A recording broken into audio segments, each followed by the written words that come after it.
Now, President Donald Trump has threatened tariffs on European allies over Greenland. Europe is now scrambling to avert the tariffs. It also is considering potential countermeasures, and this may include a measure many call a trade bazooka. Now, Trump has reiterated his intention on Greenland. He claimed that Denmark has not been able to do anything to get the Russian threat away from Greenland, adding now it is time and it will be done. Now, Trump has been citing the threat from Russia as a justification for his demand to take over Greenland. Denmark and 7 other European countries have boosted their military presence in Greenland recently. They hoped it would assuage fears over the island's security, but instead the move has invited a threat of tariffs. Trump said he would impose the 10% levy on goods coming in from these 8 countries till a deal is reached for the purchase of Greenland. Trump's threat to impose tariffs triggered an emergency meeting of European Union ambassadors. And at the meeting, the envoys reached a broad agreement to intensify efforts to dissuade Trump from imposing tariffs. But it also called for preparing retaliatory measures should the duties go ahead. Well, reports say that French President Emmanuel Macron has asked the European Union to activate its so-called anti-coercion instrument, sometimes referred to as trade bazooka. The anti-coercion instrument has never been used. It could limit access to public tenders, investments, or banking activity, or restrict trade in services. Now, reports say that EU leaders are also considering a package of tariffs worth $107 billion of U.S. imports. The package was prepared last year, but suspended after a trade deal with Trump. And sources say that the tariff package prepared to command border support as a first response to anti-coercion measures. Now, EU leaders are set to convene for an emergency meeting this Thursday. Another report claims that Germany could significantly increase the rent U.S. pays to U.S. military facilities on its territory. The Time reported that while Germany is not considering the closure of U.S. military bases on its territory, it may make the U.S. presence in Europe more costly. And the United States Army has over 40 military installations in Germany, including the Ramstein Air Base, which houses the NATO Allied Air Command. Meanwhile, a group of German soldiers have returned from Greenland, and reports in German media say that these 15 soldiers flew back from Greenland after their mission ended earlier than planned. These troops had joined a European mission in Greenland to boost Arctic security. However, Trump has indicated that he does not believe Europe can secure Greenland. Treasury Secretary Scott Bessent also echoed the same sentiment, saying that the UN is not going to outsource its national security to other countries. And if there were an attack on Greenland from Russia, from some other area, we would get dragged in. So better now, peace through strength, make it part of the United States, and there will not be a conflict, because the United States right now, we are the hottest country in the world. We are the strongest country in the world.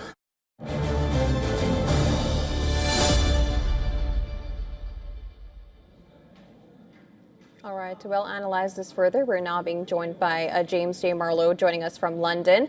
Mr. Marlowe is a foreign affairs and defense analyst, and also from London, we also have Adam Schwartz. He is a political commentator, writer, lecturer, and e-commerce entrepreneur. Thank you so much for both of you for joining us on the broadcast. I would like to go to you first. When you talk about Trump, when he's talking, linking all of this to the Nobel Prize, Mr. Marlowe, how do you first assess Trump's, when he talks about, I didn't get the Nobel Peace Prize, so, well, I'm not going to talk about peace anymore, and I'm not going to stop the tariff thing unless and until he gets Greenland? Well, I don't think that's correct. He actually has talked about peace, specifically in the Middle East. He will be dealing with North Korea when the time comes as well, but he's working very hard on the Middle East. I don't want to sidetrack over here. With regard to these 10% tariffs, declaring tariffs is the start of negotiations. It's a leverage for the chairman of the board, i.e. Donald Trump, who we all know is a businessman. He keeps telling us he's a businessman. He comes into the table, he does deals, he hits his fist on the table. He says, this is what I want, this is what you're going to give me, and boom, from that point onwards, that's when the negotiations start off. Now, interestingly enough, here in the UK, this is actually the one thing, and I never thought I'd say this, the one thing in 2026 that has united all of the political parties from the far left, to the center, to the right, they all are in agreement that actually Donald Trump and the Americans cannot just land troops in Greenland and take it over, and that there will be negotiations on this. And in just under an hour, the British Prime Minister, Keir Starmer, is expected to address Britain, although I'm not quite sure how many people will be watching, because he's not that popular even after 1.5 years in power. But he will be addressing this issue in Greenland as well as other political issues. All right, that's interesting. So according to you, perhaps we do see a very strong effort from the Europeans now, against this. But of course, I'll analyze that too as well. But Mr. Schwartz, now when we talk about Europe's collective strong point, does EU unity actually have any real leverage when it comes to that? Because they sent some troops. Germany also sent some troops, and we have reports that these 15 men that they sent are now back. Does EU unity have any real leverage? Well, I think EU and general European unity is going to be absolutely essential in terms of dealing with Donald Trump.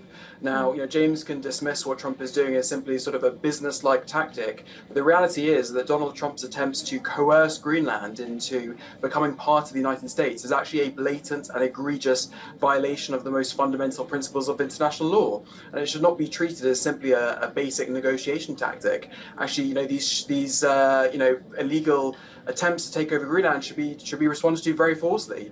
Now, I think there are various measures that the EU and Europe can generally respond with. Of course, Europe is trying to build up its military presence in the Arctic to counter this false Trump narrative that somehow Greenland is highly vulnerable to Chinese or Russian takeover.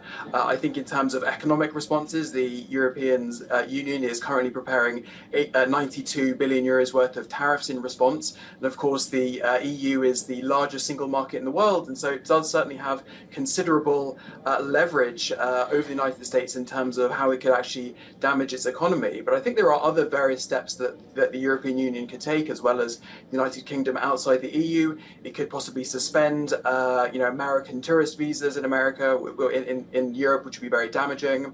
It could also engage with American political institutions like Congress, like the Department of Defense and the State Department, which may not be as supportive of Trump's attempts to take over Greenland as he is. So I think European unity is going to be absolutely essential, because ultimately the best way to respond to imperialist thugs like Donald Trump is actually through force.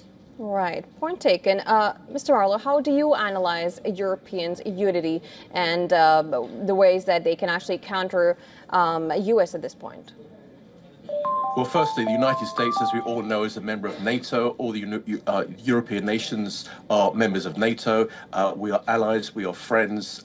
It is not a good idea to go ahead at this particular political climate in a world which is very volatile to start to put a smile on Putin's face. There are around 57,000 people who live in Greenland. And you know what?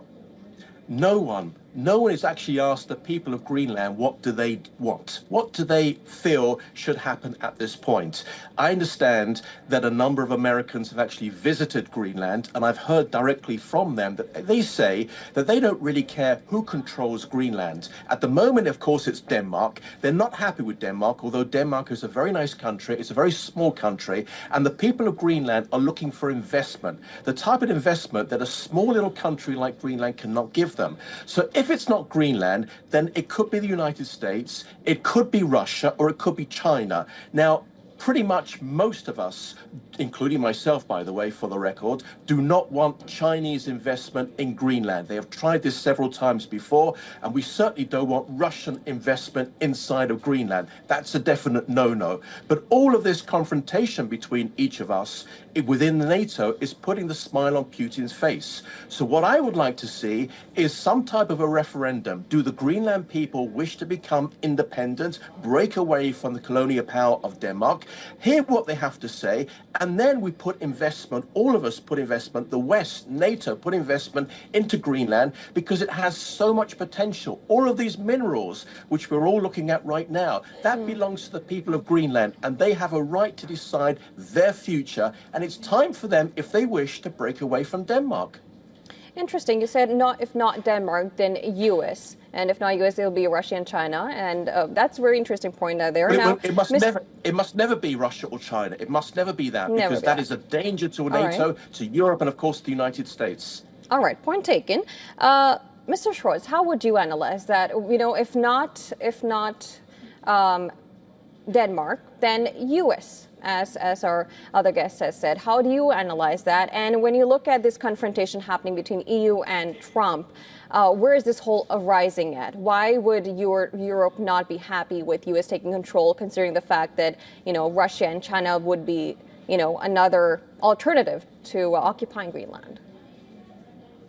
Well, just to deal with your second question, I mean, fundamentally, you know, Europe is not happy with American threats to take over Greenland because it's a violation of Denmark's sovereignty, of Greenlanders' right to self-determination. The tariffs that Trump is going to impose is a breach of the US-EU trade deal, which was signed last year. And so, you know, fundamentally, this is a breach of international law, and it's a breach of agreements that America has with Europe. And of course, it comes at a time when Europe is under direct assault from Russia, from North Korea, when, you know, fundamentally the West should be trying to stay united and trying to focus on the real threat, which of course is Russia in this very moment, which is directly involved in a military confrontation with the EU. Now, I think really the fundamental issue that the EU has to face, along with Britain, is how far does it go in trying to respond to Trump's threats? Because over the past year, really Europe's priority has actually been trying to keep America on side, to engage diplomatically with Donald Trump, primarily because they fear, one, that Trump will withdraw even further support from Ukraine in terms of providing weapons and intelligence, and secondly, that actually any further fracturing of the transatlantic relationship would lead to some kind of American withdrawal of NATO, which of course would leave all of Europe highly vulnerable. And so really that is the fundamental issue in terms of how far Europe goes. But I don't think it's a question of whether, you know, Greenland is controlled by Europe, or, and if it's not controlled by Europe, it should be America. As James mentioned, you know, fundamentally, Greenlanders have the right to self-determination. But crucially, you know, you can't make that kind of decision when actually you are under direct military threat from a superpower like the United States. And so that is why fundamental notions of international law, of self-determination, have to be restated, as the European Union and as Britain is doing right now, because ultimately, you know, we should remain a rules-based system, because otherwise small countries and territories like Greenland all over the world will be highly vulnerable to these kind of illegal imperialist ventures. All right, take that point. Now, I'll go back to Mr. Marlowe. So if at all Europe does not consider that, and how far do you think Trump will actually go to get Greenland, considering the fact that they have stated that they have been paying for defense of Greenland, which Europe has not been doing so far? So how do you analyze Trump going if they do not come to a negotiating table? Well, just like Trump said when he became president in 2016, he reminded the Europeans that NATO was picking up most of the bill, and as a result, they coughed up. Many Europeans didn't even know about that. I think many politicians across Europe didn't even know about that, and they coughed up, and rightly so. If Donald Trump and the Americans feel that Europe is not paying its weight for Greenland, then he should say that. He should declare how much they should be paying, put on the table how much the Americans are paying, and we come to an agreement on that. That's very important. I would just point out that there's not going to be a US military invasion of Greenland. Of course, that would be A, against international law, as Adam has said, but also B, it's just not going to happen. It's media speculating and let me try that again. sensationalizing, there you go, on the front page of news headlines to suggest that they're actually going to make an invasion. I mean, the US already have around 200 or 300 troops inside of Greenland itself at this point as well. There will be negotiations. This 10% tariff starting from, what, in a few days' time, from February the 1st, it's going to hurt Americans, it's going to hurt the Europeans, it's going to hurt the British, and it's a pity this is going to happen because, again, the Chinese will make use of this, and they will take advantage of this, and that's not what we don't want. So there has to be negotiations. Right, and I'll take that point and ask, just in a brief, if you could help us understand, Mr. Schwartz, if that happens, then will Europe at this point of time agree to everything that Trump says? Well, I think in the event of some kind of military invasion, which I certainly wouldn't rule out considering Trump's completely erratic and unstable state, in the event that that happens, I don't believe that Europe should or would militarily try to defend Greenland. Obviously, America is far stronger than the European Union, and of course it simply would not be in the interests of Europe in general to try to fight the United States militarily.